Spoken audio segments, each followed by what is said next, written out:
3. Sí, y bueno, en resumen, porque ya nos estacionamos un ratito en este versículo, en resumen, lo que Pablo ha estado enseñándonos a través de este versículo, de este mensaje, lo que el Espíritu Santo nos revela a través de este mensaje, fue que el apóstol Pablo nos dice que nuestra vida de oración debe de ser continua. Nosotros debemos de desarrollar una vida de oración continua. ¿Sí? Ponemos ¿se puede? ¿Sí? El 3, 1:3. Sí, dice el apóstol Pablo, siempre orando. El cristiano, hermanos, se debe de caracterizar por una vida de oración continua. ¿Sí? Si hay algo que ha destacado al cristianismo a través de la historia, es la oración. Hombres de oración marcaron la diferencia. ¿Sí? Hombres de oración marcaron la pauta. ¿Sí? Como resultado de la oración es que vinieron los avivamientos a través de la historia. Sí, y cuando hablo de avivamientos no me refiero a esas expresiones desordenadas, no. Uno de los avivamientos más grandes que se registró en la historia, el despertar de Jonathan Edwards, ¿sí? Fue un avivamiento que trajo una reforma espiritual en cuanto al volver a la santidad, al volver al origen de la palabra y empezar vidas de transformación verdaderas. ¿Sí? Otra cosa que destacamos aquí en el versículo es que el apóstol Pablo nos enseña a orar al Padre. ¿Sí? La oración que Dios escucha, la oración eficaz es la oración al Padre. Padre, en el nombre de Jesús, a través del Espíritu Santo. ¿Sí? En la Biblia no hay una enseñanza en la oración al Espíritu Santo. La Biblia no nos enseña a orar al Espíritu Santo. Ciertamente, cuando hablamos de Dios, hablamos de una Trinidad. Dios Padre, Dios Hijo y Dios Espíritu Santo. Sí, y en ocasiones nosotros decimos gracias Señor Jesús. ¿Eso es incorrecto? De ninguna manera. Sí, gracias Padre, gracias Espíritu Santo por lo que haces en mi vida. ¿Sí? No es incorrecto, pero nuestra oración, hermanos, es dirigida a Dios. El Señor Jesús nos dijo, cuando ores al Padre, ¿sí? Toda la Escritura nos enseña, clama a mí, dice el Señor. ¿Sí? Nuestra oración es a Dios. En muchos movimientos actuales se enseña a orar la oración fuerte al Espíritu Santo, ¿sí? Y etcétera, etcétera. Son cosas, ya lo estuvimos platicando eso, son cosas que la Biblia no enseña. La Biblia nos enseña que nuestra oración y nuestra dependencia es de Dios, absolutamente de Dios, ¿sí? Otro punto que estuvimos viendo aquí es siempre orando por vosotros, damos gracias a Dios Padre de nuestro Señor Jesucristo. Cuando nosotros hablamos de la oración, hablamos de algo espiritualmente muy profundo y muy grande, ¿sí? No alcanzamos a concebir la grandeza de lo que representa, significa cerrar nuestros ojos en un mundo físico, ¿sí?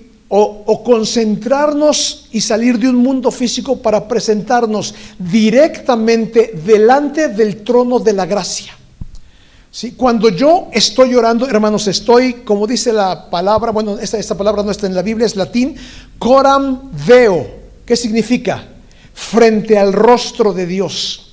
¿Sí? Yo no oro y Dios por allá haciendo sus cosas, muy ocupado, no, yo doblo mis rodillas, yo cierro mis ojos, yo invoco a Dios en oración y Dios está delante de mí, coram deo. ¿Sí me explico? Ahora, eso nos enseña Pablo, que nosotros oramos a Dios en presencia de Dios. Ahora, una cosa muy conflictuante, ¿cómo un hombre tan pecador, tan vil y tan despreciable puede presentarse delante del trono de la gracia, santo, sin mancha, hermoso? ¿Sí me explico? O sea, son cosas completamente opuestas. La santidad del trono de la gracia, la presencia de Dios, y un hombre completamente vil, menospreciado, inmundo. ¿Cómo es posible que esto pueda suceder? Precisamente porque el apóstol Pablo dice, siempre orando por vosotros damos gracias a Dios Padre de nuestro Señor Jesucristo, y en el momento que reconocemos a Dios como Padre de nuestro Señor Jesucristo y nosotros en Cristo, hermanos, nosotros tenemos el derecho adoptivo de venir delante de Dios y presentarnos del trono de la gracia con todos los atributos que el mismo Cristo merece. ¿Sí? O sea, todos los beneficios que Cristo tiene al presentarse delante de su Padre, nosotros los tenemos. ¿Por qué? Porque estamos en Cristo. Nuestra vida está escondida en Cristo, y cuando Dios nos ve, no nos ve a nosotros, sino ve a Cristo. La gracia de Cristo derramada en nosotros, la gloria de Cristo derramada en nosotros, imputada en nosotros, si la justificación, la santificación, la expiación por medio de Jesucristo en nosotros, eso es lo que Dios ve, y por eso es que somos aceptos delante del trono de la gracia. Si no fuera por Cristo, hermanos, no podríamos ni siquiera voltear a ver hacia el trono. Pero es por la gracia de Jesucristo, la gracia de Dios derramada en nosotros a través de Jesucristo, que nosotros tenemos libre acceso a su presencia. Y en su presencia podemos orar al Padre con toda la cercanía, confianza que hay entre un hijo y un padre, en una relación sana y correcta. ¿Sí? Nosotros no tenemos que ir y sacar cita para poder tener una entrevista con papá. ¿Sí? Si mis hijas quieren hablar conmigo, mis hijas se paran donde yo estoy, o se meten en mi recámara, o nos sentamos en la mesa y convivimos, platicamos, o vamos caminando. No tienen que sacar cita. ¿Por qué? Porque hay una relación de cercanía. ¿Sí me explico? A lo mejor a veces en la iglesia, pastor, ¿puedo hablar con usted? Sí, nos vemos tal día, tal hora, etcétera, etcétera. Un poquito más de distanciamiento en esta relación, ¿sí? Pero con mi familia no es así. Hermanos, nuestra relación con Dios es de esa misma forma. Tú no necesitas hacer una cita para que Dios te atienda. Para ti y para mí, Dios no está ocupado, nunca. ¿Sí? Él nos atiende. ¿Por qué? Porque los privilegios de Jesucristo delante de su Padre son los mismos privilegios que tú y yo tenemos delante de nuestro Padre Dios. Amén. Y bueno, y hasta aquí vamos con lo que el versículo de Colosenses capítulo 1, versículo 3 nos ha enseñado. Pero vamos a destacar otro punto. El apóstol Pablo dice: siempre orando por vosotros, damos gracias. Gracias. ¿Sí? Alexander White, un famoso predicador escocés, conocido como el último de los puritanos, era ampliamente conocido por su gratitud hacia las personas. Le gustaba enviar tarjetas postales a la gente agradeciéndoles algún favor o algún bien que él había recibido de parte de las personas, de esa gente. Esos mensajes a menudo animaban a alguna persona cuando más lo necesitaba. Hermanos, la actitud de gratitud es una de las actitudes, de las conductas más virtuosas en una persona. Y es una de las conductas más deleznables, detestables, la conducta de ingratitud. ¿Sí me explico? Una persona agradecida es una persona con altas características de virtud. Una persona ingrata es una persona despreciable, sí, completamente. ¿Por qué? Porque no hay nada más ingrato que una persona ingrata. Sí, una persona que no sabe agradecer, que no tiene un corazón de agradecimiento, y ahorita vamos a ver por qué. ¿Sí? Y vamos a ver dos líneas de agradecimiento. ¿Sí? La primera vamos a verla a nivel horizontal y la segunda la vamos a ver a nivel vertical. ¿Sí me explico? Horizontal, vertical, es la enseñanza de la cruz. Recuerden que en la enseñanza de la cruz, el palito vertical habla de nuestra relación con Dios. El palito horizontal habla de nuestra relación a nivel humano. ¿Sí? Para que el palo horizontal esté en una posición correcta, en una relación correcta, el palo vertical tiene que estar en una posición correcta. Cuando el palo vertical es incorrecto, hermanos, si no tenemos una buena relación con Dios, no tenemos una buena relación con nadie. ¿Sí? Los fracasos en las relaciones personales no empiezan por las relaciones personales. Los fracasos en las relaciones personales empiezan porque hay una mala relación con Dios. Sí, yo no tengo problemas con mi esposa por culpa de ella o por culpa mía. Mi problema con mi esposa no empieza entre nosotros, empieza porque uno de los dos o los dos tenemos una mala relación con Dios. Si ella y yo tenemos una buena relación con Dios, la relación entre nosotros es correcta. ¿Sí me explico? Toda relación humana que no es correcta, el origen está en nuestra relación con Dios. Vamos a ver dos líneas de gratitud aquí, que es la gratitud hacia los hombres o por los hombres, ¿sí? Y la gratitud hacia el Señor. El apóstol Pablo declara en este versículo que en su oración él le da gracias a Dios por la vida de sus lectores. Esta sección, la que estamos estudiando, es una oración grande, ¿sí? Que empieza aquí en el versículo 3 y la continúa el apóstol Pablo hasta más adelante. Después vamos a estudiarla a fondo. Es una oración, ¿sí? El apóstol Pablo lo que está haciendo dentro de su oración es dar gracias, uno, por la vida de los colosenses y por la obra de Dios en la vida de los colosenses. Son dos cosas muy diferentes, ¿sí? Da gracias por la persona y da gracias por la obra de Dios en la persona. El primer punto, perdón, déjenme, voy a comer una de estas cosas. Un graniodín para entumirme la garganta. El primer punto que destaca aquí es que Pablo tiene una vida de agradecimiento, ¿sí? Y hermanos, como Pablo para nosotros es un ejemplo de cristianismo, siguiendo el ejemplo de Pablo, nosotros también deberíamos de estar agradecidos por lo que Dios está haciendo en nuestras vidas y en la vida de los demás, ¿sí? Nosotros debemos de tener una vida de agradecimiento hacia Dios por lo que Dios está haciendo en nuestras vidas y en las vidas de los demás. Cantábamos hace ratito uno de los cantos que decíamos que ya era más moderno, que no era como el himno.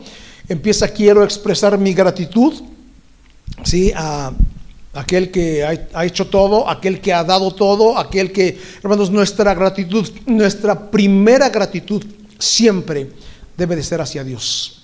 Siempre debe de ser hacia Dios. Es muy cierto que Dios obra a través de personas que de una o de otra forma nos bendicen, personas que de una o de otra forma están presentes, pero nuestra gratitud primeramente debe de ser a Dios por la vida de las personas, por el bien que las personas hacen hacia nosotros. Nuestro corazón debe de tener un corazón de agradecimiento, siempre primero a Dios, ¿sí? La Biblia enseña que la gratitud es el reconocimiento y valoración profunda de los dones, beneficios y favores recibidos. Lo voy a repetir. La Biblia enseña que la gratitud es el reconocimiento y valoración profunda de los dones, beneficios y favores recibidos. Es un reconocimiento, es una valoración, ¿sí? Yo reconozco el favor de otros hacia mi vida y lo valoro. Eso es el agradecimiento, ¿sí? Hay personas, hermanos, que viven la vida de una forma tan... ya no hay cosa que los sorprenda, ya no hay cosa que los valore. Tenemos unos amigos y en una ocasión a la niña le regalaron algo, ¿sí? Y estos papás tienen por costumbre regalarle a su hija constantemente juguetes, peluches, cualquier cosa de detallito. Y a esta niña le regalaron algo y a ella ya no le emocionó. Y se queda viendo a su papá y le dice a la mamá: tenemos que dejar de comprarle cosas, ¿sí?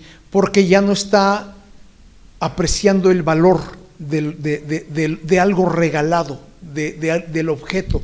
Dice, está perdiendo la sensibilidad de la emoción por el hecho de que tienes tanto o tan continuo que pierdes esa capacidad de asombro y de agradecimiento, porque estás acostumbrado a que todo llega, todo es continuo.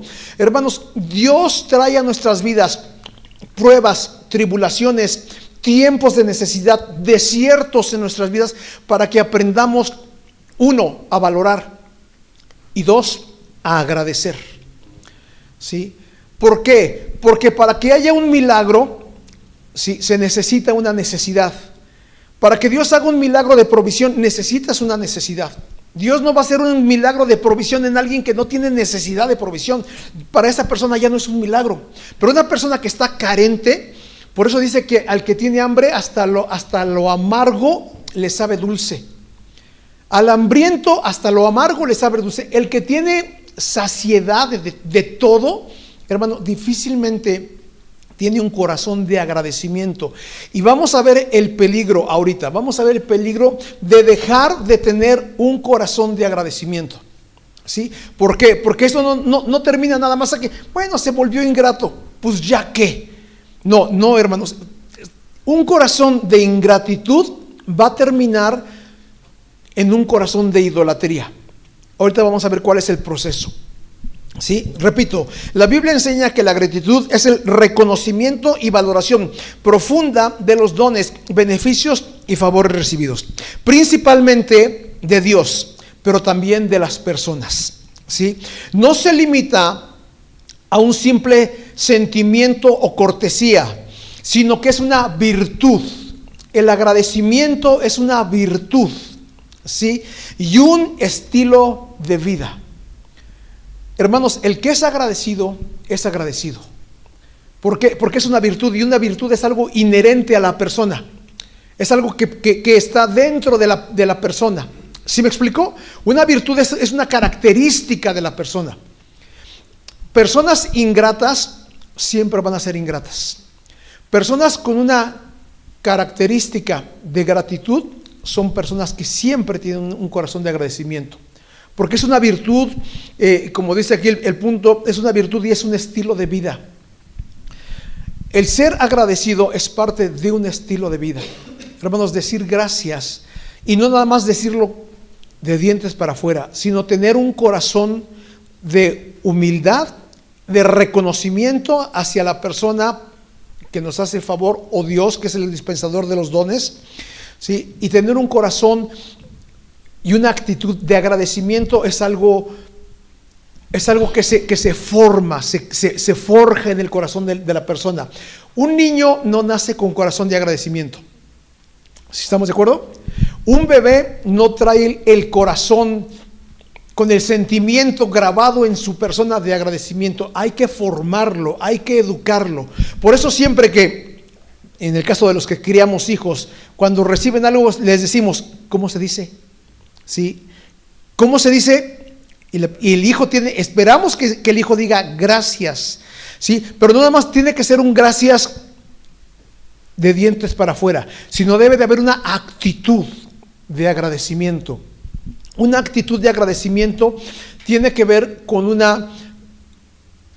una sensación de deuda para con la persona. ¿Sí? ¿Sí me explico? No porque debamos algo, pero siempre vamos a tener una sensación de que a esa persona yo le debo algo. Yo le debo mucho a esa persona. ¿Sí? Yo no sería capaz porque yo le debo mucho. O nos encontramos con personas, por tu papá, tu mamá, yo le debo mucho a tu mamá, y muchas veces nos ha tocado cosechar de personas que estaban en deuda moral, si no económica, en deuda moral con personas que venían de muchas generaciones atrás de nosotros. Sí, mira, lo que sea para ti o para tu familia, lo que sea, porque yo a tu papá le debo. Sí, hermanos, cuando nosotros recibimos de alguien, nosotros debemos de tener un entendimiento que se adquiere una deuda moral para con esas personas, y que muchas veces la vida da vueltas de tal forma que va a llegar el punto en el que nosotros tengamos que pagar esos favores recibidos. ¿Por qué? Porque, hermanos, siempre hay una necesidad delante de nosotros, ¿sí? Principios bíblicos sobre la gratitud, ¿sí? La gratitud es constante. Se ordena estar siempre gozosos, orar sin cesar y dar gracias en todo. La gratitud es constante. Hermanos, no damos gracias solamente en los momentos de bonanzas. No damos gracias solamente en los momentos en los que nos está yendo muy bien. ¿Sabes por qué Dios nos ordena dar gracias en tiempos difíciles? Para desarrollar nuestra fe. Sí, nuestra fe se desarrolla en tiempos difíciles cuando nosotros decimos: gracias, Señor, por lo que vas a hacer. Sí, gracias porque yo sé que esto no es todo lo que tienes para mí. ¿Sí? Por ahí alguien dijo, y normalmente se acostumbra, que en la iglesia se dan testimonios para que se desarrolle la fe. Hermano, pasa a dar tu testimonio para que los hermanos escuchen y crean y se desarrolle su fe. ¿Han oído ese o han visto ese tipo de eventos? Yo estuve en miles de iglesias en donde se pasaba el tiempo, se invertían horas en que pasaban los hermanos y daban testimonios y testimonios. ¿Para qué? Para que la fe de los hermanos crezca, para que la fe de... Hermanos, la Biblia no dice que la fe se desarrolla por medio de testimonios de nadie. Perdón, la Biblia dice que la fe se desarrolla y crece por el oír, y el oír por la palabra de Dios. Eso dice en Romanos capítulo 10, ¿sí? La fe viene por el oír y el oír por la palabra de Dios, ¿sí? Y hermanos, cuando nosotros atravesamos circunstancias difíciles, dice Deuteronomio que Dios los trajo por el desierto, los trajo por lugares inhabitados, secos, ¿sí? Y dice en Deuteronomio, ¿para qué? Para que aprendieran que el hombre no solamente vive del pan, ¿sí?, sino vive de toda palabra que sale de la boca de Dios. ¿Sí? Y después el Señor Jesús cita esa frase cuando viene el diablo y le viene a tentar, y Jesús le dice: no solo de pan vivirá el hombre, sino de toda palabra que sale de la boca de Dios. Esa cita que da el Señor Jesús viene de Deuteronomio, cuando Dios dice que los trajo por desiertos para que ellos aprendieran que no solamente de el pan vive el hombre, que el hombre vive de lo que viene de la palabra de Dios. Hermanos, Dios nos pasa por tiempos de dificultad y de aflicción para que aprendamos a tener un corazón agradecido para con Él. Porque ¿quién fue el que te dio cuando necesitabas? Dios. ¿Quién fue el que te sacó del lecho de la muerte? Dios. ¿Quién fue el que te atravesó por el valle de las sombras y saliste victorioso? Dios. Sí, por eso es necesario que nosotros entendamos, hermanos, toda prueba, toda tribulación desarrolla en nosotros un corazón de agradecimiento. Hay personas que en medio de la prueba se amargan, porque no están entendiendo la razón de la prueba. El problema que hay con las doctrinas actuales de empoderamiento, de mentalidad positiva, de la doctrina de la prosperidad, el problema que hay con estas doctrinas es que lo que están formando en el corazón del hombre es un corazón de soberbia, enaltecimiento y pensar que somos dignos y merecedores de todas las cosas. ¿Sí? Es que yo me lo merezco. Es que me decía una persona, en Chihuahua yo traía una camioneta viejita. Cuando vivía en Chihuahua traía una camioneta viejita, y me decía el mecánico: hermano, usted no puede traer esa camioneta, porque un hijo del rey debe de traer una buena camioneta, una de agencia, cómprese una de agencia. ¿Sí? Y me decía: es que los hijos del rey no podemos traer esos carros. Y después me decía un pastor: si tú eres el pastor de la iglesia, el pastor debe traer el mejor carro de la iglesia. Nadie puede traer mejor carro que el pastor. Nadie puede tener mejor casa que la del pastor. O sea, hermanos, eso no enseña la Biblia. Si nosotros vivimos con esa mentalidad, nosotros creemos que somos dignos de todo, y la Biblia enseña que no somos dignos. ¿Sí? La Biblia enseña que si tenemos es por gracia, no porque te lo merezcas, es por su gracia. ¿Por qué? Porque lo que Dios está haciendo al darnos por su gracia es formar en nosotros un corazón de agradecimiento. ¿Sí? ¿Por qué Dios quiere que nosotros formemos un corazón de agradecimiento?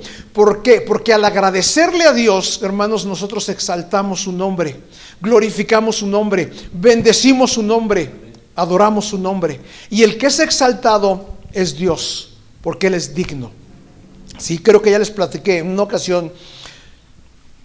Tenía un amigo que estudiaba con un rabino. El rabino le hizo una pregunta a este muchacho, y después el muchacho vino conmigo a hacerme la misma pregunta. Me dijo: ¿Dios tiene ego? Y yo, dentro de mi mente ignorante. Yo dije, no, Dios no tiene ego. ¿Sí? Y me dice este cuate, dice, entonces, ¿por qué le gusta que le alaben? Eso me lo preguntaron, hermanos, cuando yo tenía como 18 años más o menos.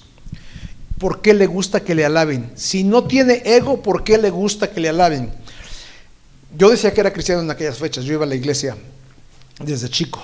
Y esa pregunta se me quedó ahí. Y pasaron muchos años. Yo creo que pasaron alrededor de unos 30 años, un poquito menos a lo mejor, cuando yo pude darle respuesta a esa pregunta. ¿Dios tiene ego? No, no tiene ego. Entonces, ¿por qué le gusta que le alaben? Porque es digno. ¿Sí? Solamente porque es digno. ¿Sí? Y hermanos, lo que Dios hace, lo hace para que su pueblo le glorifique, lo alabe, porque Él es digno. ¿Por qué tenemos que darle gracias? Porque es digno. Porque es digno de toda gloria, alabanza, gratitud y exaltación. ¿Sí? Y algo que pasa y algo muy peligroso, vamos a Romanos capítulo 1, por favor. Romanos capítulo 1, versículo 21, dice ahí: pues habiendo conocido a Dios, no le glorificaron como a Dios, ni le dieron gracias, sino que se envanecieron en sus razonamientos y su necio corazón fue entenebrecido. ¿Qué fue lo que pasó? Estas personas dejaron de glorificar a Dios, cambiaron la gloria del Creador por la de las criaturas. ¿Y qué fue lo que pasó? Surgió un corazón de idolatría. ¿Sí me explico? ¿Por qué? Porque en lugar de glorificar a Dios, empezaron a glorificar, en lugar de glorificar al Creador, empezaron a glorificar lo creado. ¿Sí? Y en lugar de glorificar a Dios, empezaron a glorificar las obras de Dios. Y en lugar de poner a Dios en su trono, quitaron a Dios de su trono y pusieron a las criaturas que Dios había creado. Y hermanos, y eso es lo que está pasando el día de hoy también. ¿Sí? Aquí estamos hablando Romanos por ahí del año 50 aproximadamente, cuando escribe Pablo, a lo mejor un poquito más adelante. Sí, pero 2000 años después es el mismo principio. Los hombres no le dan gloria a Dios, sustituyen la gloria del Creador dándole gloria a la creación, ¿sí? Y ponen a hombres, personas, en lugar del trono de Dios. Y hermanos, el día de hoy decimos nosotros los evangélicos, nosotros no tenemos ídolos. No, si tenemos un corazón más idólatra, porque hemos subido en lugar de Dios cosas como la familia, los hijos, el trabajo, el dinero, la iglesia, la religión, al pastor, al cantante, ¿sí? Y nosotros nos hemos vuelto tan idólatras como lo que Pablo está juzgando aquí en este capítulo. ¿Por qué? Porque hemos dejado de reconocer que el que hace la obra es Dios. Y hay muchas personas que tienen literalmente a sus ídolos religiosos, a sus líderes religiosos como sus dioses. Porque hemos sustituido la gloria del Creador poniéndola a las criaturas. Dice el versículo 22, profesando ser sabios, se hicieron necios y cambiaron la gloria del Dios incorruptible en semejanza de imagen de hombre corruptible, de aves, de cuadrúpedos y de reptiles, por lo cual también Dios los entregó a la inmundicia en las concupiscencias de sus corazones, de modo que deshonraron entre sus propios cuerpos, ya que cambiaron la verdad de Dios por la mentira, honrando y dando culto a las criaturas antes que al Creador, el cual es bendito por los siglos. Por eso Dios los entregó a pasiones vergonzosas, pues aún sus mujeres cambiaron el uso natural por el que es contrario a la naturaleza. Y de igual modo también los hombres, dejando el uso natural de las mujeres, se encendieron en sus lascivias unos con otros, cometiendo hechos vergonzosos hombres con hombres y recibiendo en sí mismos la retribución debida a su extravío.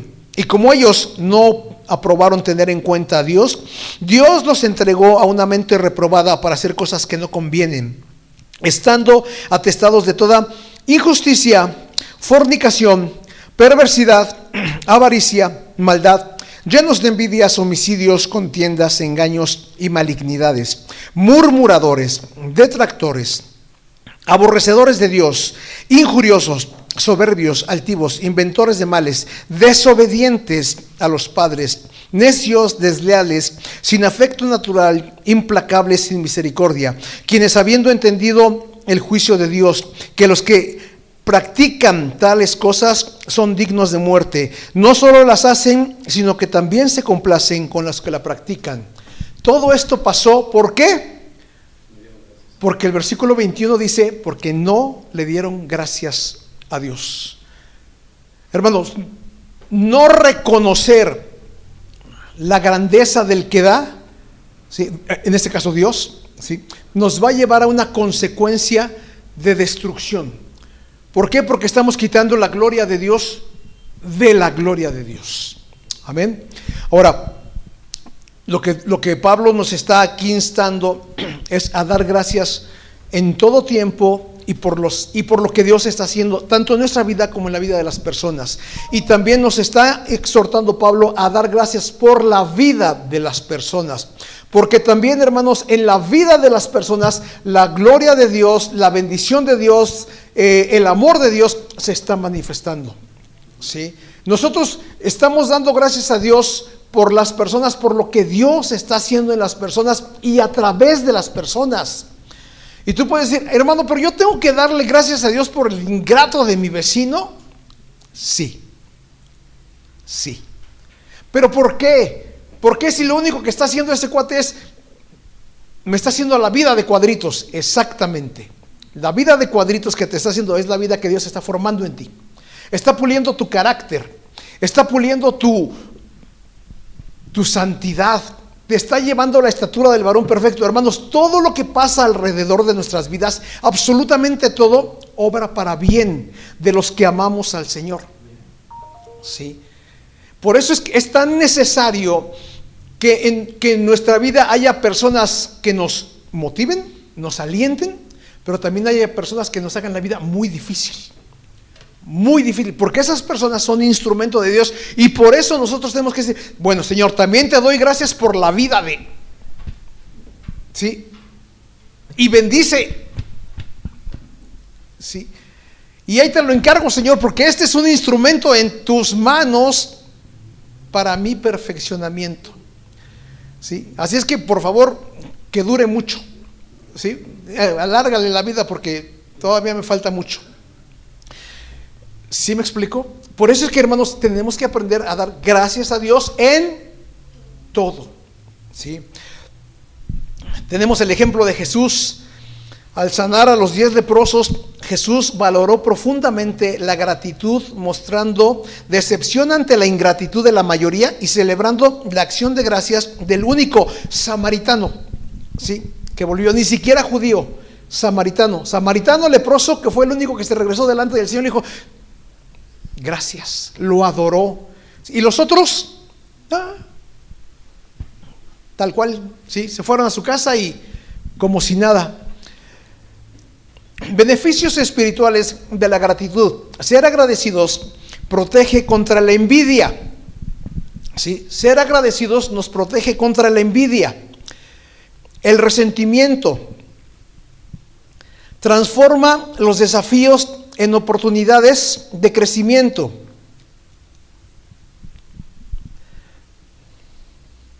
Y alinea al creyente con la imagen de Dios. Fomenta la paz interior y la humildad. Todo eso, un simple gracias. ¿Sí? Todo eso, un simple gracias. ¿Sí?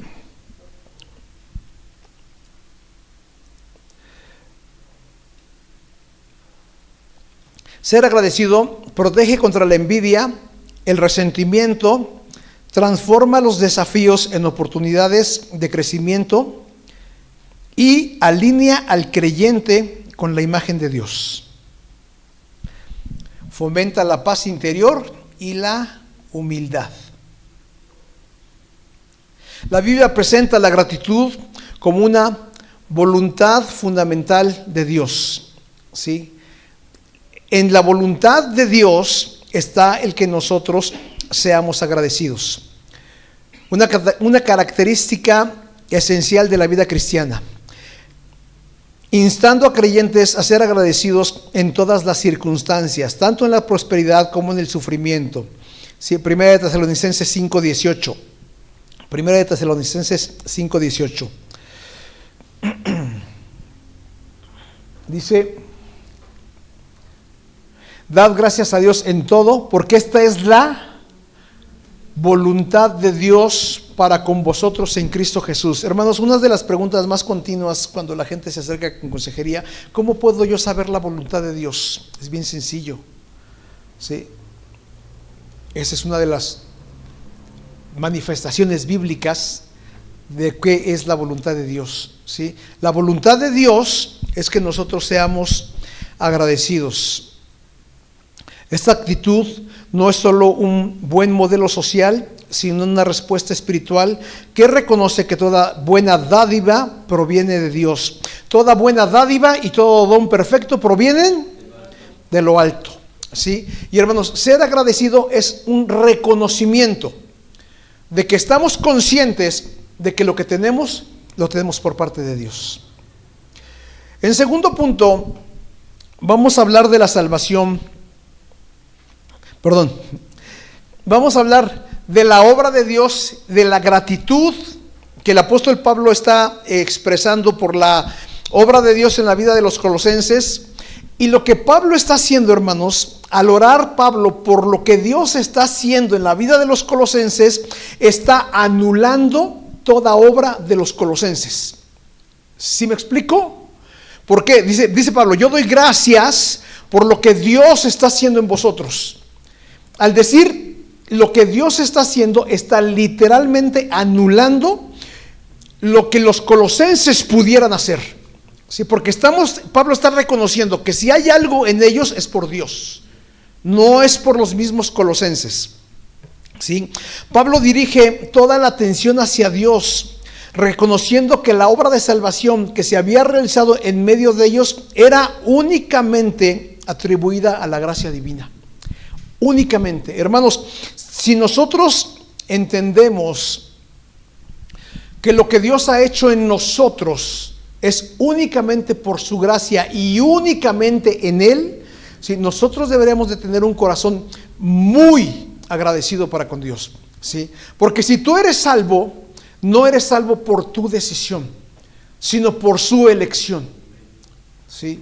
Y eso es algo que como iglesia nosotros enseñamos, y es algo que caracteriza la doctrina, la sana doctrina, desde la fundación de la iglesia, y que principalmente en la Reforma salió a relucir después de los debates con la iglesia tradicional, con la iglesia católica, que normalmente ellos decían que la salvación tiene que ver en cuanto a la obra de Dios más las obras de los hombres. Sí, Dios más la religión, Dios más la tradición, Dios más el Papa, Dios más y el hombre, ¿sí? En este principio se funda la Reforma, y uno de los principios de la Reforma es el Ordo Salutis, ¿sí? El orden de la salvación. Y en el Ordo Salutis tenemos que entender algo muy importante. En teología hay dos palabras que son muy importantes para comprender la obra de Dios en el proceso de la salvación. Las palabras son monergismo y sinergismo, ¿sí? El prefijo mono significa uno, algo que es único, y la palabra ergo en griego, ¿sí? Es una unidad de trabajo. De esta raíz se deriva la palabra energía, de ergo, ¿sí? De la palabra ergo viene la palabra energía, ¿sí? Y entonces cuando estamos hablando de un monoergo, si juntamos estos términos, tenemos la palabra monergismo, que literalmente significa el trabajo de uno, o uno trabajando, o uno haciendo la obra, ¿sí? Eso es lo que significa monergismo. Hermanos, la palabra de Dios, la Biblia enseña que la salvación es una obra monergista. ¿Sí me explico? Judas no, Jonás. Jonás dice en Jonás 2:9, ¿sí? Mas yo con voz de acción de gracias te ofreceré sacrificios. Lo que prometí pagaré. La salvación es del Señor. ¿Qué significa eso? Que Dios es el que salva, hermanos. Y que nosotros no tenemos absolutamente ninguna posibilidad de ser salvos si no fuera por la gracia divina y bendita de nuestro Señor. ¿Sí? Eso anula toda, absolutamente toda voluntad humana para querer ser salvo. ¿Sí me explico? Aquí no entra nada, absolutamente nada de libre albedrío. Nadie decide por Dios para ser salvo. ¿Sí? Algunos dicen, es que yo te estaba buscando, Señor, o cuando yo estaba buscando al Señor. No, tú no buscabas al Señor, Él te buscaba a ti. Pablo dice en Romanos, ¿sí? Ninguno, nadie, absolutamente nadie busca al Señor. Él es el que nos busca a nosotros. Él es el que derrama su gracia sobre nosotros, ¿sí? Una obra sinergista, entonces es una obra en que, perdón, aquí ya me adelanté. Sí, una obra monergista es una obra que hace una sola persona. La tarea la realiza una sola persona. En la siguiente palabra que dijimos monergismo y sinergismo. El prefijo sin significa con. ¿Sí? En español es como que una contradicción. El prefijo sin significa con o junto con. Una obra sinergista, entonces, es una obra entre dos o más personas trabajando. La salvación no es sinergista, la salvación es monergista, ¿sí? El proceso de salvación 100% es una obra monergista llevada a cabo por una sola persona. La persona de Dios, ¿sí? Nos lleva de la muerte espiritual a la vida espiritual. Es Dios el que te lleva de la muerte espiritual a la vida espiritual. El punto es que la iniciativa es de Dios, la salvación es del Señor, y es de vital importancia que entiendas este punto en tu desarrollo cristiano, para que tengas una apreciación adecuada de la gracia de Dios. Hermanos, si tú no entiendes que la obra de salvación es enteramente hecha por Dios, vas a quererte atribuir parte de la obra de Dios en tu vida. ¿Sí me explico? Porque algunos dicen, ok, sí somos salvos, pero yo creí. ¿Sí? Yo creí. Yo fui a una iglesia en donde el pastor hizo un llamamiento y yo decidí recibir al Señor. Yo decidí. Entonces, la obra es entre Dios y entre yo, ¿sí?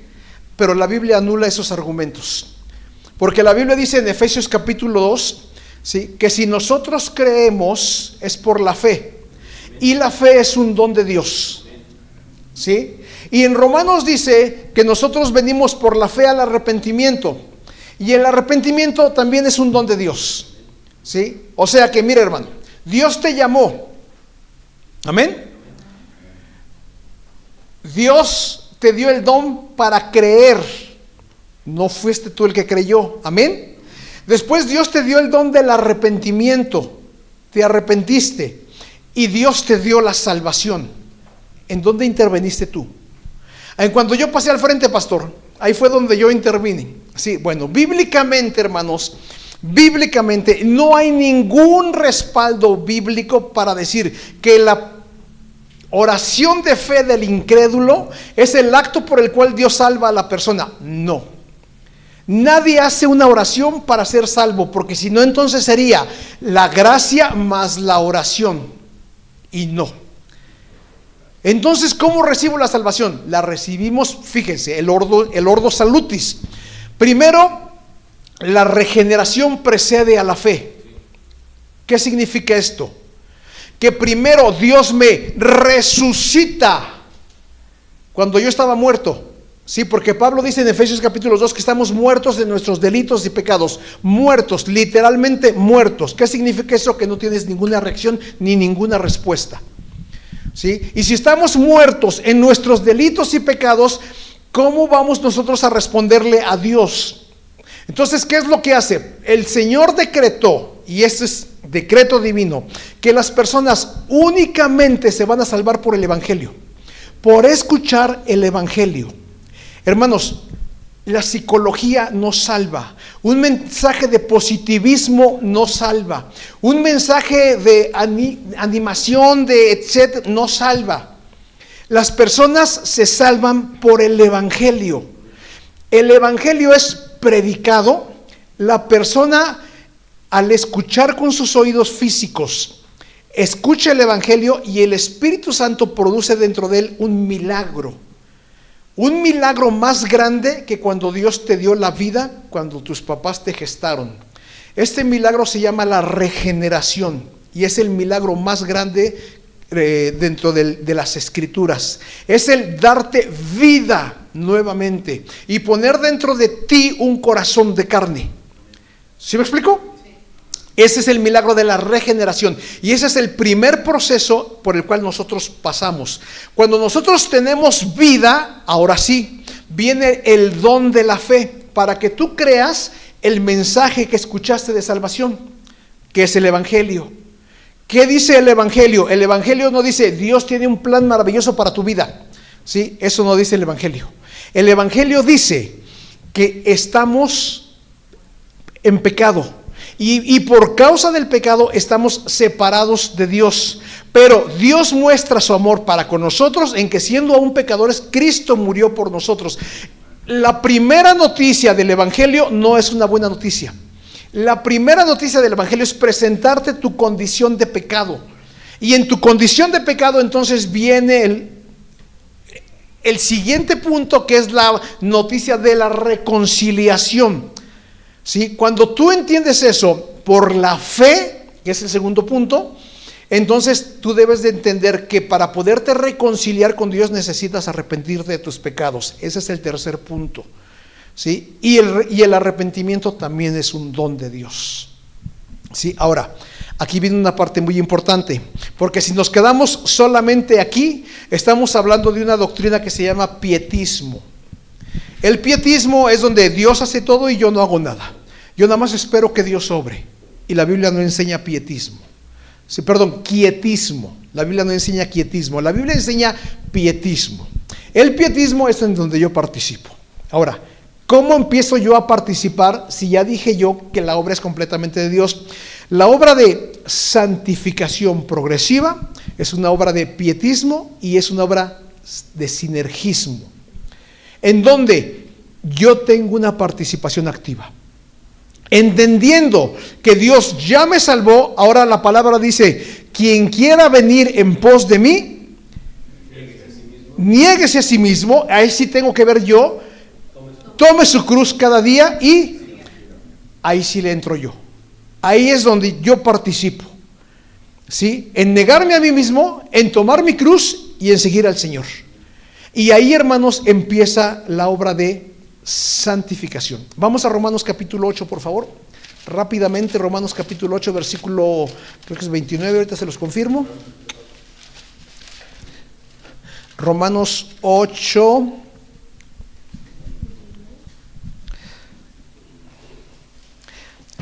...29... Bueno, voy a leer desde el 28.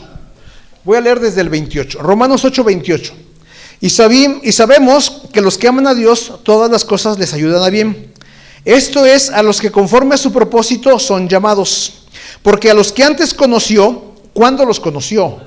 Antes, ¿sí? Antes, en el principio absoluto. También los predestinó para que fuesen hechos conforme a la imagen de su Hijo, para que es el primogénito entre muchos hermanos. Vean la lista, el orden. Y a los que predestinó, a estos también llamó. Y a los que llamó, a estos también justificó. Y a los que justificó, a estos también glorificó. Aquí está todo el proceso de la salvación. Hermanos, ¿por qué no está santificó? ¿Por qué? Porque esto es la obra monergista. ¿Sí? ¿Qué está diciendo? Que Él hizo todo. Fíjate, antes de la fundación del mundo, antes de la creación, te escogió. Hermano, ¿cómo podías participar en esto? el más viejito de aquí soy yo, ¿sí? Y no alcanzo a la creación. ¿Vane? No señales a Vane. Gwenz. No, Gwenz. Sí, hermanos, por muy antiguos que seamos, no alcanzamos al principio. O sea, ¿cómo podemos decir, yo participé, yo levanté mi mano, el Señor sabía que yo me iba a convertir y por eso me eligió? No. O sea, hermanos, Él nos eligió antes de la fundación del mundo, ¿sí? Y dice, y después nos predestinó, y después nos llamó, y después nos justificó, y después nos glorificó. ¿Quién lo hizo? Dios. ¿Cuándo? Antes de la fundación del mundo. Sí, por eso es que esto es monergista. Por eso es que esta obra es de Dios, exclusivamente de Dios. ¿Por qué no está santificó ahí? Porque la obra de santificación tiene que ver con mi participación. ¿Sí? En el sentido de que yo hago lo que tengo que hacer para poder llegar a la santificación. La estatura del varón perfecto, la que es la meta que dice aquí, que es a la que yo tengo que llegar, sí empieza en la salvación, pero avanza por medio de la santificación progresiva en la cual yo participo mediante las disciplinas espirituales que Dios ha establecido. Sí, ahora me regreso al punto con el que empecé porque ya tengo que terminar.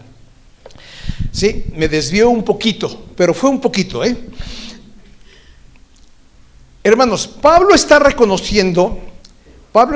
literalmente diciendo, yo doy gracias a Dios por la obra de salvación tan grande que Dios ha hecho en los colosenses, en la cual ellos no tienen absolutamente nada que ver. Entonces está anulando toda soberbia y vanagloria que pueda haber en la vida de los colosenses para reconocerse como ellos participantes de la obra de la salvación. Y en eso tenemos que aprender algo nosotros también, ¿sí? Que hermanos, nosotros tenemos que vivir de rodillas, agradecidos con Dios, porque si somos salvos es por su gracia. No es porque haya visto absolutamente nada bueno en nosotros. Nada. Una frase que muy comúnmente usamos los papás: es que nuestros hijos son buenos, es que es un buen muchacho, es que, ok, sí, hay cuestiones morales que sí, pero hermanos, la Biblia dice que nadie, absolutamente nadie es bueno. Delante de Dios, todos somos pecadores. Delante de Dios, todos, absolutamente todos, necesitamos venir al arrepentimiento. Quien muere sin Cristo, hermanos, no tiene esperanza de ningún tipo. Por eso necesitamos entender, hermanos, Dios es el que salva. Por eso decíamos hace ratito, Jonás, las salvaciones del Señor. También hay un versículo en Salmos 3:8, dice, sea sobre tu pueblo tu bendición, las salvaciones del Señor. Sí. Lo dije al revés, ahí está, las salvaciones de Jehová, sobre tu pueblo sea tu bendición. Hermanos, Dios es el que hace la obra, y Pablo reconoce que los colosenses, la iglesia de Colosa, es el resultado de la obra de gracia, de la obra de amor derramada en Cristo Jesús para esa iglesia. Y que los colosenses, simple y sencillamente, igual que nosotros, solamente somos receptores de su gracia. Y hermanos, eso es suficiente. Entender eso es suficiente para que vivamos con un corazón de agradecimiento todos los días delante de nuestro Dios. Sí, todos los días, Señor, gracias, porque no soy digno de que tú me hayas volteado a ver. No soy digno de estar en tu familia, no soy digno de estar delante de tu trono, no soy digno de tus bendiciones, no soy digno de nada. Pero es en tu grande amor, es en tu grande misericordia, es en esa compasión que tú tuviste por nosotros, en la que tú me viste y sin más ni más me elegiste para ser salvos. Efesios capítulo 1, por favor, rápidamente, Efesios capítulo 1. Versículo 3, bendito sea el Dios y Padre de nuestro Señor Jesucristo, que nos bendijo con toda bendición espiritual en los lugares celestiales en Cristo, según nos escogió en Él antes de la fundación del mundo, para que fuésemos santos y sin mancha delante de Él. En su amor, habiéndonos predestinado para ser adoptados adoptados hijos suyos por medio de Jesucristo, según el puro afecto de su voluntad, según el puro afecto de su voluntad. Hermanos, ¿qué fue lo que motivó a Dios a salvarnos? El puro afecto de su voluntad. Eso en el idioma chilango dice ahí, porque le dio la gana. ¿Sí? ¿Por qué te salvó Dios, hermano? Porque le dio la gana. ¿Qué lo motivó? Ahí dice que nada, absolutamente nada, porque fue antes de la fundación del mundo. ¿Sí? Qué hermoso. Ay, es que yo lo tengo que salvar. Está tan bonito que lo tengo que salvar. No, nada, absolutamente nada. ¿Sí? ¿Por qué Dios nos salvó? Porque decidió amarnos. Y al decidir amarnos, decidió salvarnos, y no nada más se quedó ahí, sino que nos incluyó en su familia por medio de la adopción en Cristo. ¿Sí? Y por eso es que nosotros debemos de tener un corazón para con Dios agradecido, hermanos, y de la misma forma dispensar gracia hacia los demás por medio del agradecimiento y del amor hacia nuestros prójimos. Porque como recibimos de gracia dispensamos también, de gracia damos. Amén. Vamos a ponernos en pie para orar y despedirnos.